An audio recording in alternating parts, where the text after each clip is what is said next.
할렐루야. 오늘도 주님과 함께 동행하며 주님이 주시는 위로와 평강이 가득한 복된 하루 되시기를 주님의 이름으로 축원합니다.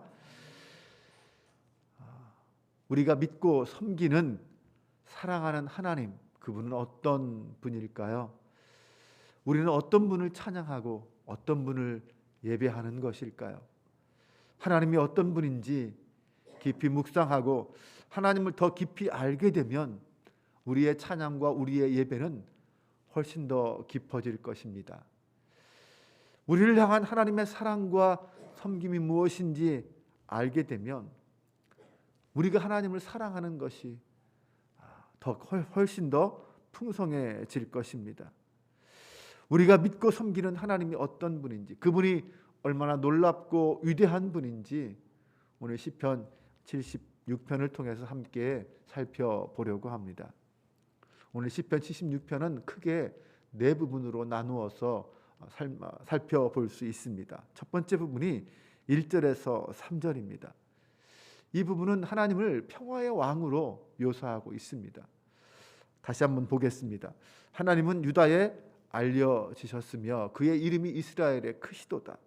하나님 그의 장막은 살렘에 있으며 그의 처소는 시온에 있도다. 거기에서 그가 화살과 방패와 칼과 전쟁을 없이 하셨도다. 여기서 시온과 살렘이라는 것은 곧 이 예루살렘을 의미합니다. 살렘은 예루살렘의 옛 지명으로 그 뜻은 평화라는 뜻입니다. 화살과 방패와 칼과 전쟁을 없애신 하나님이 예루살렘에 거하신다라는 거죠. 이 말은 하나님이 계신 곳에는 평화가 있다, 진정한 평화가 임한다라는 뜻이기도 합니다. 하나님은 전쟁과 모든 불의를 제거하고 평화를 주시는 분이다 하는 말씀입니다. 지금도 이 세상에는 전쟁이 끊이지 않습니다. 요즘에는 러시아와 우크라이나 사이에 전쟁 때문에 온 세상이 긴장하고 있습니다. 사람들이 전쟁을 일으키는 이유가 무엇입니까? 그들의 명분은 대부분 다 평화입니다. 평화를 위해서 전쟁을 필요하다는 것입니다. 그러나 이 세상의 어떤 전쟁도 그 평화라는 명분을 이룬 전쟁은 없습니다. 전쟁은 전쟁일 뿐입니다. 정말로 평화를 원한다면 전쟁이 일어나서는 안 되는 것이죠. 전쟁은 평화라는 명분으로 가장한 인간의 욕심과 이기심 때문에 일어나는 것입니다. 결국 인간으로서는 평화를 얻을 수 없습니다. 끊임없는 전쟁과 갈등만 있을 뿐입니다. 그러나 우리 하나님은 그런 인간의 의지와 능력을 꺾으셔서 전쟁을 평화를 이루시는 분입니다. 그러므로 하나님 앞에서 어떤 인간의 화살과 방패와 칼도 힘을 잃어버릴 것입니다. 모든 원수를 물리치시고 당신의 백성에게 평화를 주실 수 있는 분은 오직 하나님뿐이십니다. 예루살렘과 그 시온의 평화는 오직 하나님으로만 올 수 있습니다. 하나님만이 이루실 수 있습니다. 오늘 우리가 소망하는 평화도 마찬가지입니다. 하나님이 주실 수 있습니다. 남과 북이 수많은 무기를 가지고 서로 전쟁을 준비하며 서로 갈등하고 미워하고 있습니다. 이 모든 수많은 무기를 깨뜨리고 평화를 이루실 분은 하나님이시다라고 믿고 우리는 기도해야 할 것입니다. 미사일과 핵의 위협과 무기 경쟁 속에서 어디에 누구에게 소망을 둘 수 있습니까? 우리가 정말 나라와 민족을 위해서 기도한다면 우리의 평화의 왕이신 하나님께 소망을 두고 기도해야 할 것입니다. 지금 대한민국은 대통령 선거로 매우 혼란스럽습니다. 서로가 서로에게 칼을 들이대고 서로를 저주하고 시기하고 모함하고 죽이려고 하고 있습니다. 권력에 대한 욕망에 찌들어서 그 마음이 다 평화를 잃어버렸습니다. 그 사람들의 그 악의와 죄악들을 누가 깨뜨릴 수고 누가 무너뜨릴 수 있습니까? 사람에게서는 희망을 찾을 수 없습니다. 다만 그 악한 마음들을 내려놓고 이 땅에 평화가 오기를 소망한다면 우리는 하나님께 기도해야 할 것입니다. 두 번째는 4절에서 6절 말씀입니다. 여기는 전쟁에서 승리하신 하나님에 대해서 말씀하고 있습니다. 주는 약탈한 산에서 평화로우시며 존귀하시도다. 마음이 강한 자도 가진 것을 빼앗기고 잠에 빠질 것이며 장사들도 모두 그들에게 도움을 줄 손을 만날 수 없도다. 야곱의 하나님이여 주께서 꾸짖으심에 병거와 말이 다 깊이 잠들었나이다. 하나님 앞에서는 마음이 강한 자도 힘이 센 장사도 강력한 무기라고 할 수 있는 이 병거와 말도 다 힘을 잃어버린다는 것입니다. 어떤 인간이 만든 강력한 무기도 하나님보다 강할 수 없습니다.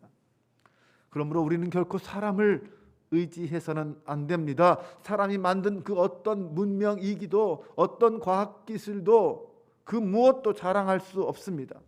하나님이 결심하시면, 하나님이 한번 움직이시면 이 세상은 하나님의 권능 앞에 무릎 꿇을 수밖에 없다는 것입니다. 계속해서 7절과 9절은 심판하시는 하나님을 찬양하고 있습니다. 주께서는 경외받을 이시니 주께서 한번 노하실 때에 누가 주의 목전에 서리이까.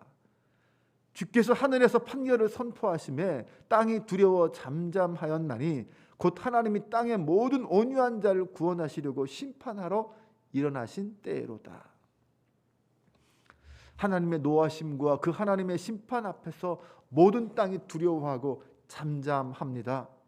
그런데 왜 하나님이 분노하시고 왜 하나님이 하늘에서 심판을 선포하실까요? 그 이유를 9절은 온유한 자를, 땅에서 온유한 자를 구원하시기 위해서라고 말씀하고 있습니다. 그러면 이 온유한 자는 어떤 자입니까? 온유한 자는 가난한 자, 낮은 자, 비참한 자를 가리킵니다. 그들이 왜 가난해지고 왜 비참해졌습니까? 이 약한 세상 속에서 하나님의 뜻대로 살려고, 하나님을 경외하며 살려고 하다 보니 그렇게 가난해지고 비참해졌습니다. 다시 말하면 이 온유한 자는 온 세상이 하나님을 떠나고 죄악 가운데 행할 때에 그래도 하나님을 두려워하고 전심으로 하나님의 뜻에 순종하며 믿음의 길을 걷다가 가난해진 사람들입니다. 하나님은 그런 온유한 자를 구원하시기 위해서 하나님을 인정하지 않고 교만하며 자기 자신을 의지하고 살아가는 그 사람들에게 진노하시고 그들을 심판하신다고 말씀합니다. 하나님의 심판과 구원의 시간은 결국 하나님의 정의와 하나님의 공의가 실현되는 시간입니다. 세상의 불의와 죄악을 두려워하지 마십시오. 악인의 형통도 결코 부러워하지 마십시오. 하나님의 심판의 때는 반드시 임합니다. 온유한 자를 구원하시는 그 하나님을 믿고 인내한다면 우리는 마침내 하나님의 영광을 보게 될 것입니다. 마지막으로 10절에서 12절을 보겠습니다. 진실로 사람의 노여움은 주를 찬송하게 될 것이요 그 남은 노여움은 주께서 금하시리이다. 너희는 여호와 너희 하나님께 서원하고 갚으라. 사방에 있는 모든 사람도 마땅히 경외할 이에게 예물을 드릴지로다. 그가 고관들의 길을 꺾으시리니 그는 세상의 왕들에게 두려움이시로다. 이 세상의 악인들은 이런 말을 해요. 하나님이 누구길래 무슨 권리로 우리에게 진노하시고 우리를 심판하시느냐.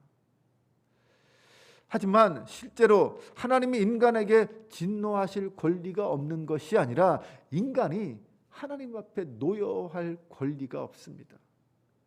사람은 피조물이기 때문입니다. 하나님의 심판 앞에 멸망당할 악한 죄인들의 노여움은 결국 하나님의 능력과 위대하심을 드러내게 할 뿐입니다. 하나님은 그 모든 인간의 노여움을 잠재우시고 그들을 심판하심으로 이 땅의 온유한 자들을 구원하여 주십니다. 그러기에 구원받은 주의 백성들은 하나님 앞에서 어떻게 해야 합니까? 11절은 그 하나님께 소원하고 예물을 드리라 이렇게 권면합니다. 그 말은 참되고 영원한 승리자이신 그 하나님을 경외하고 그분 앞에 감사의 제사를 드리고 그분의 영광을 찬양하라 라는 말입니다. 우리가 이 땅에서 할 것은 찬양과 예배라는 것입니다. 세상은 하나님을 믿지 않습니다. 하나님을 경홀히 여깁니다. 그러나 하나님의 백성인 우리는 그 구원의 하나님을 찬양하고 예배합니다. 세상이 아무리 발전하고 아무리 번성하여도 하나님 없이는 살 수 없습니다. 하나님 없는 세상은 망한 세상, 죽음의 세상입니다. 하나님이 없이 살 수 있다고 하는 인간, 하나님을 인정하지 않는 인간, 하나님을 만홀히 여기는 교만한 인간들을 볼 때마다 우리는 오히려 하나님의 사랑과 하나님의 권능을 확신하며 그분 앞에 나아가야 합니다. 그 어떤 상황에서도 담대하게 그 예수 그리스도의 구원을 믿고 증거할 수 있는 하나님의 사람, 믿음의 사람이 될 수 있기를 주님의 이름으로 축원합니다. 기도하겠습니다. 하나님, 이 땅에서 하나님의 사람으로 산다는 것이 결코 쉽지 않음을 압니다. 세상의 모든 사람들이 하나님을 인정하지 않고 하나님을 믿지 않고 하나님 없이 살 수 있다고 외칩니다.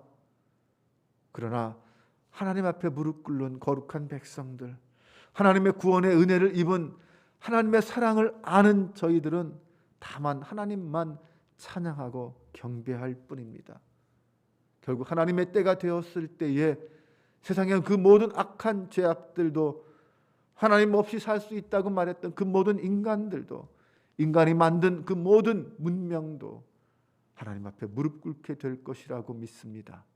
그 하나님을 바라고 의지합니다. 오늘도 그 하나님을 향하여 찬양합니다. 우리의 마음과 예배를 받아 주옵소서. 우리의 삶을 하나님께 드리오니 하나님 책임져 주시고 당신의 선한 길로 인도하여 주옵소서. 합력하여 선을 이루신 하나님, 우리의 삶의 모든 형편과 아픔과 눈물을 아시는 주님, 하나님의 계획대로 하나님의 의지대로 나를 통하여 하나님의 영광을 드러내게 하여 주옵소서. 모든 것 주님께 맡기오며 우리 주 예수 그리스도의 이름으로 기도합니다. 아멘.